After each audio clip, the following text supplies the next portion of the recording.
देखिए बच्चों, आज आपको पढ़ाया जा रहा है class 10th math NCERT syllabus से। टॉपिक है ट्रिगोनोमेट्री, त्रिकोणमिति। प्रश्नावली 9.1 है। प्रश्न संख्या 7 आपको बताने चल रहे हैं। ध्यान दें, प्रश्नावली 9.1 के प्रश्न संख्या 7 से पहले के प्रश्नों के हल पिछले वीडियो में बताए जा चुके हैं, आप लोग जाके देख सकते हैं। ठीक है, प्रश्न संख्या 7 देखें। भूमि के एक बिंदु से एक 20 मीटर ऊंचे भवन के शिखर पर लगी एक संचार मीनार के तल और शिखर के उन्नयन कोण क्रमशः 45 अंश और 60 अंश से मीनार की ऊंचाई ज्ञात कीजिए। देखिए, इनका प्रश्न में कहने का मतलब है, फिर से आपको रिवाइज करते हैं, ध्यान दें। भूमि के एक बिंदु से एक 20 मीटर ऊंचे भवन के शिखर पर लगी एक संचार मीनार के तल और शिखर के उन्नयन कोण क्रमशः 45 अंश और 60 अंश से मीनार की ऊंचाई ज्ञात कीजिए। कहने का मतलब एक 20 मीटर ऊंचा भवन है, भवन के ऊपर एक संचार मीनार है, संचार मीनार के तल और शिखर के उन्नयन कोण दिए गए हैं और वो भूमि के बिंदु से देखे जा रहे हैं। इसका सॉल्यूशन देखें, हल।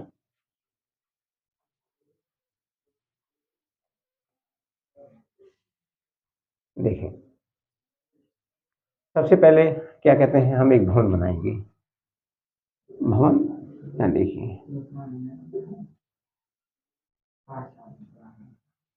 ये मान लीजिए ए भी एक भवन है, ठीक है, और इसकी लंबाई, इसकी ऊंचाई जो है 20 मीटर है। ये 20 मीटर ऊंचे भवन के शिखर पर लगी एक संचार मीनार, इसी पर एक संचार मीनार भी है।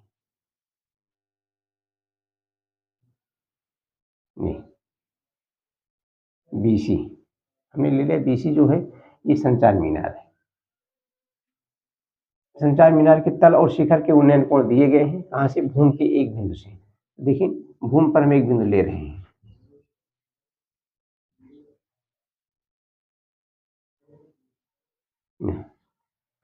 भूमि पर ए बी सी एक बिंदु हमने डी ले लिया। तो संचार मीनार के तल और शिखर के उन्नयन कोण दिए गए हैं। जब यहाँ से संचार मीनार के तल को देखा जाता है, बीसी, बीसी संचार मीनार है, बी संचार मीनार का तल है और सी जो है शिखर है। जब डी को देखा, डी से बी को देखा जाता है, जाहिर सी बात है उन्नयन कोण बनेगा।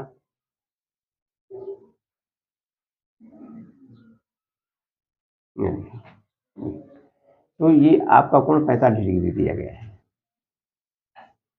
फिर जब यहाँ से संचार मीनार के शिखर को देखा जाता है,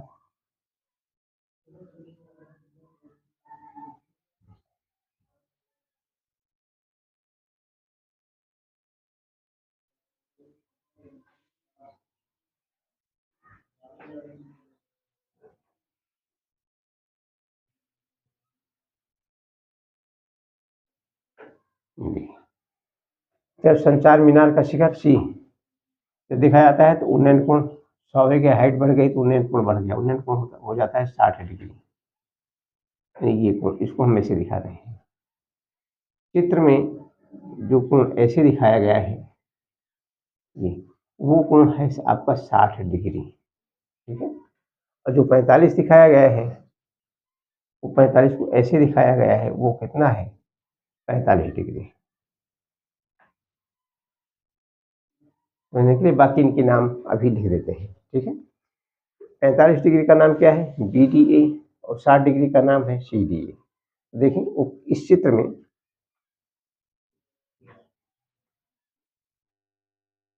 उपरयुक्त चित्र में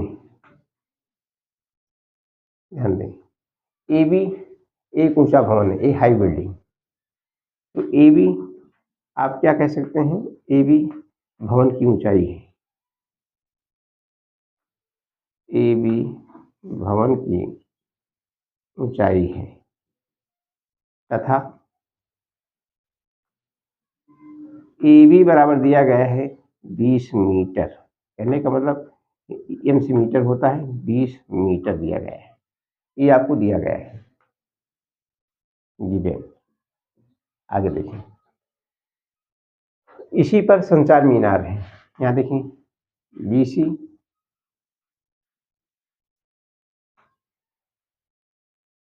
संचार यानी ट्रांसमिशन टावर, संचार मीनार की ऊंचाई है।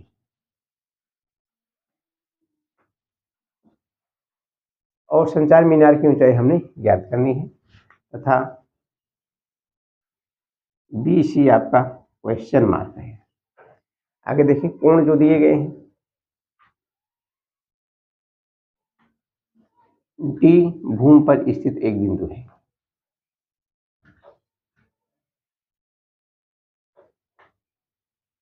डी भूमि पर स्थित एक बिंदु है।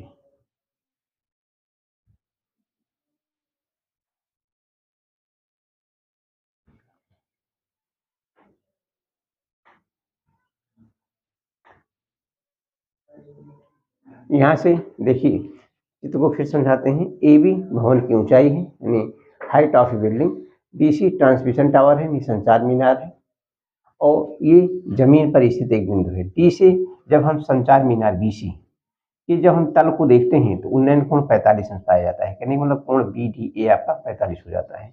जब इसी बिंदु से हम क्या कहते हैं संचार मीनार की शिखर को देखते हैं, इसी बिंदु पर देखते हैं, तो हमारी आंखें और ऊपर उठती हैं, तो उन्नयन कोण जाहिर सी बात है एंगल ऑफ एलिवेशन बढ़ जाता है, 60 डिग्री हो जाता है। तो ये आपको समझा रहे हैं। तथा एंड आपको दिया गया है angle B D A, angle B D A बराबर दिया गया है 45 डिग्री, ये आपको दिया गया है। And angle C D A ये बराबर है 60 डिग्री, ये भी आपको दिया गया है। और ये कोण आपका 90 डिग्री है। देखिए जो भी है बिल्डिंग है या मीनार है 90 डिग्री पर इनकी हाइट देखी जाती है। ठीक है, तो आपको सब चित्र में समझा दिया गया है।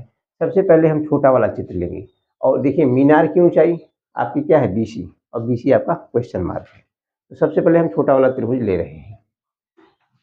यहाँ देखिए देखिए त्रिभुज बी डी ए में, त्रिभुज बी डी ए में ध्यान दें कोई भी त्रिभुज हम जो लेते हैं, कोई भी त्रिकोणमितीय अनुपात लगाने से पहले त्रिभुज को हम संपूर्ण दिखा देते हैं। एंगल बी ए डी बराबर 90 डिग्री,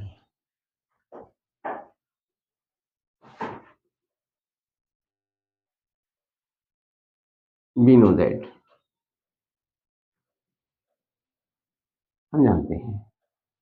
अब ध्यान दें हमें जरूरत किसकी है, हम एडी, यहाँ पर हम एडी ज्ञात करना चाहते हैं। तो 45 ये दिया गया है, 45 के लिए 20 ए बी है और डी ए, इसमें लंब और आधार में संबंध किसका होता है, tan का। ठीक है, तो tan हम देखेंगे। देखिए तो आपको समझाने के लिए चित्र छोटा सा कहो तो बना दें या कोई ज़रूरत ही नहीं है। यहाँ देखिए देखिए tan 45 डिग्री बराबर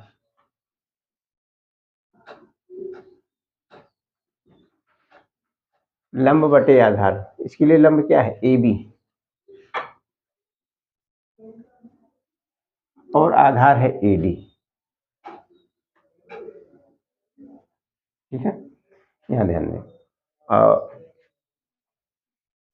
आपको यहाँ समझाने के लिए हम चित्र का उल्लेख कर देते हैं। देखिए यहाँ पर आपके लिए ये ये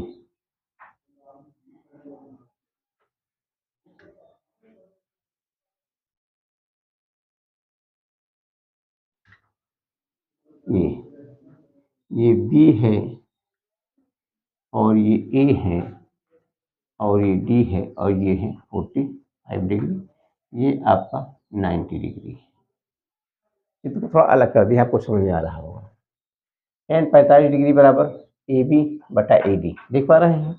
tan 45 का मान होता है 1, ए बी है आपका 20 मीटर और ए डी अननोन है, अज्ञात है। यहाँ पर हम ए को 1/1 लिख सकते हैं बराबर 20 बटा ए डी, क्रॉस मल्टीप्लाई करें ए डी का गुणा 1 में और 20 का गुणा 1 में, तो ए डी बराबर हो गया 20 मीटर। कहने का मतलब 20 मीटर हमारा आ गया, ए डी निकल आया है। अब हम बड़ा वाला त्रिभुज लेंगे। ठीक है, हम त्रिभुज लेंगे त्रिभुज सी डी ए में, त्रिभुज सी डी ए में ध्यान दें कोण सी ए डी 90 डिग्री है।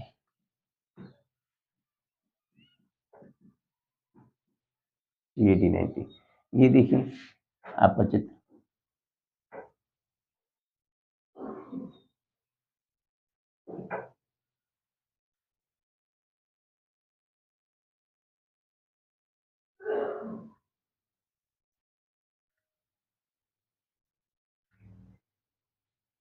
सी ए डी, आपको समझाने के लिए यहाँ बना दिया गया है। ये है आपका 90 डिग्री और ये कोण आपका जो है 60 डिग्री है।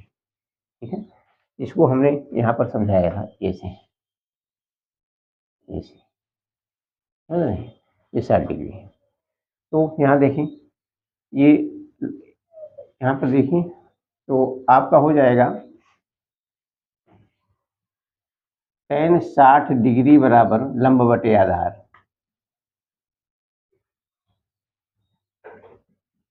tan थीटा बराबर होता है लंब बटे आधार। देखिए लंब क्या है, AC, आधार क्या है, AD। आगे देखें तो अर्थात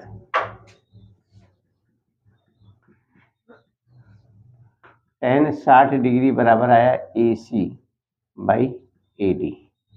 tan 60 का मान होता है √3, इसे हम बटा 1 लिख सकते हैं।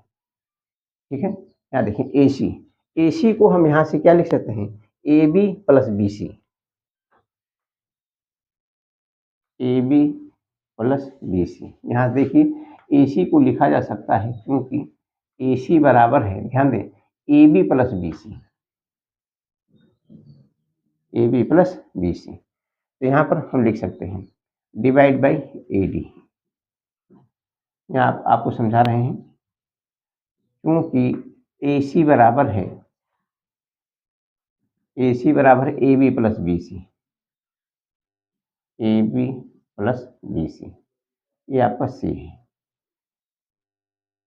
AB प्लस BC, समझ रहे हैं ना, ये AC बराबर AB प्लस BC। आगे देखें √3 बटा 1, AB 20 मीटर ऑलरेडी दिया गया है, यहाँ पर लिखा गया है 20 मीटर, प्लस BC हम ज्ञात करना चाहते हैं। AD बराबर 20 मीटर ज्ञात कर चुके हैं। ठीक है, ये समीकरण फर्स्ट मान लीजिए, या हम लिख सकते हैं फ्रॉम इक्वेशन फर्स्ट।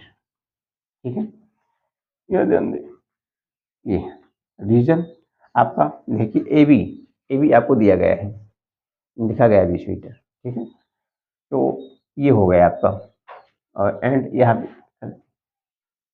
बस हो गया, चलो रहने दीजिए, ज़्यादा हो गया फर्स्ट। आगे देखें, अब क्रॉस मल्टीप्लाई कीजिए, 1 से गुणा 20 में कोई फर्क नहीं पड़ता, 20 प्लस BC बराबर 20√3। ध्यान दीजिए 1 से गुणा 20 में भी होगा, 1 से गुणा BC में भी होगा, इससे कोई फर्क नहीं पड़ता, और 20 का गुणा 3 में 20√3। तो यहाँ से BC बराबर हो जाएगा 20√3। ये देखिए प्लस लिखिए या ना लिखिए, प्लस 20 माना जाता है, उधर जाएगा -20 हो जाएगा। तो यहाँ पर 20 कॉमन ले लीजिए, आप आ गया क्या, √3 - 1, अर्थात BC है क्या, संचार मीनार की ऊंचाई, संचार मीनार की ऊंचाई।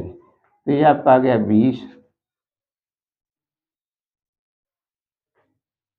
ब्रैकेट में √3 - 1 मीटर। ठीक है, तो आप उत्तर यहाँ पर भी छोड़ सकते हैं।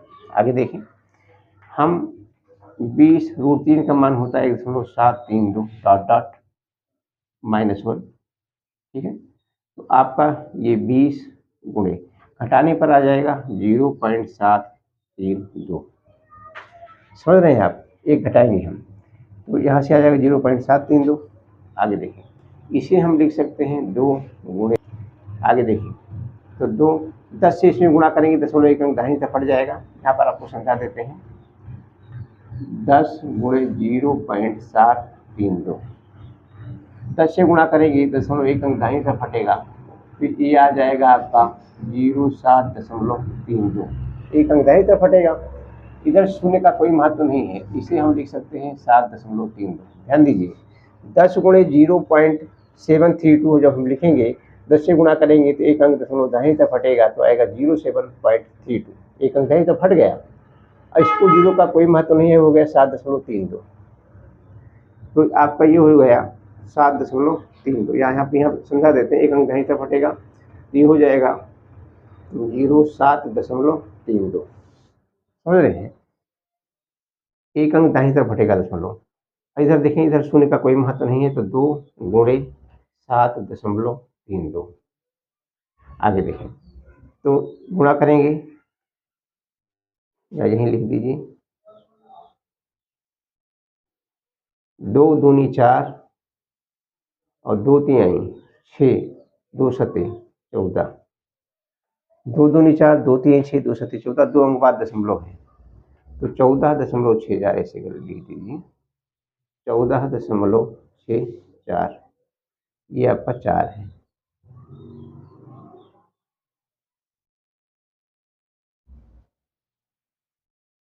क्या कर लें गुणा, 2 दूनी 4, 2 तिहाई 6, 2 सते 14 और 2 अंक बाद दशमलव लगा दिया गया, इतना मीटर। ये आपका लगभग होगा, लगभग। ये भी आप उत्तर लिख सकते हैं। उत्तर ये भी हो गया, उत्तर आपका ये भी है। तो आज के लिए बस इतना ही, नोट कर लीजिए। बहुत बहुत धन्यवाद।